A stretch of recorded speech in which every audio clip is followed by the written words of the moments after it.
All right, so our next presenter is my friend Sam Stone. Sam works with Texas Parks and Wildlife Foundation as the Conservation Program Manager. Sam, welcome to the stage. Appreciate it. How's it going, everybody? Mine is going to be a little less inspiring and more informational. Like they said, I'm the Conservation Program Manager for the Texas Parks and Wildlife Foundation. We have a handful of conservation programs. Can y'all hear me better? Handful of conservation programs. Pollinators and Prairies is one of those.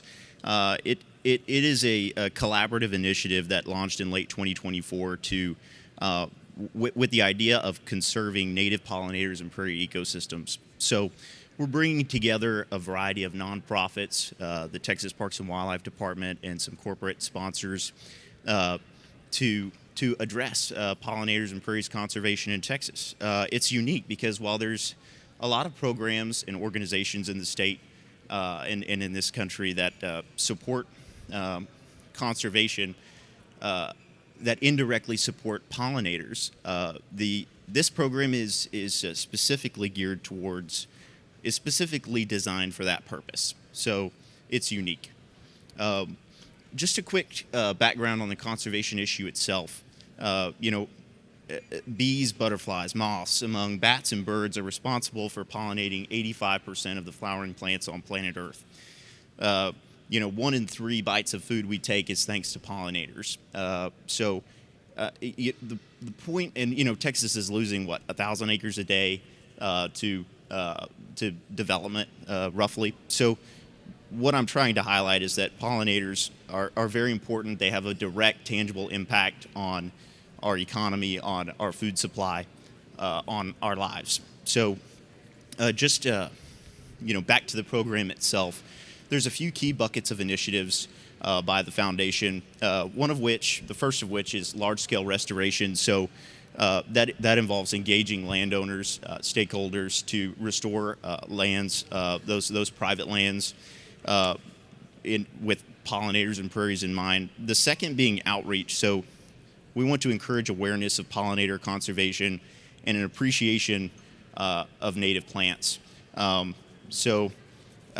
Let's see here. This is a bigger section. We're currently in the process of developing a mobile app. So that's going to involve a customizable pocket prairie gardening plans that anybody can get behind. So what to plant, what native plants to plant, when to plant them, how to plant them. This is something that even folks in urban and suburban areas can get behind. It doesn't have to be a ranching situation. Let's see, another component of our outreach is planting pollinator gardens in public spaces and schools. So we have a partnership with the Texas Master Naturalist Program. This program, brings grant funds and establishes native wildflower gardens in those sorts of places. Let's see, so, I want to reiterate, broadly speaking, these efforts are to cultivate a culture of conservation stewardship throughout Texas, amongst the wider public, to bring people really close to the pollinator issue. So let's see here. Another highly successful aspect of our work is with the Native Plant Society of Texas. The Native Plant Society of Texas has 3 incredibly strong programs in the fold. One of those is Bring Back the Monarchs program. Another is the Pocket Prairies in Schools program. This program, there's currently 6 schools in the works. There will be more. This is where we plant and develop a curriculum for public school students to get involved with native pollinators and involve themselves in the gardening process. So there's an element of Plan ID to this.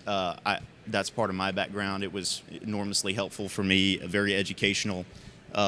So I really appreciate this program. It's very helpful. And so let's see here. The Native Plant Society of Texas also has some ecological distribution maps online available. This is an incredibly important tool that's widely accessible to the public. It involves people with the issue. Again, these are public-facing things that are really important.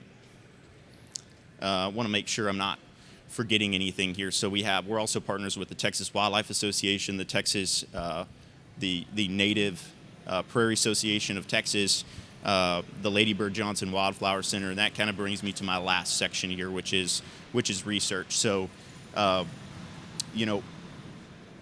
we want to find lines of scientific inquiry that lend themselves to on the ground stewardship actions.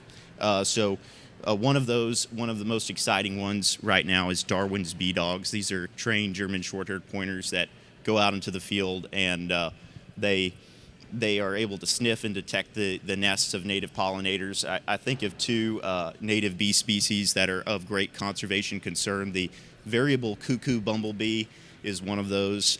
The other is the American bumblebee. It brings the dogs are exciting. They're out there sniffing bees.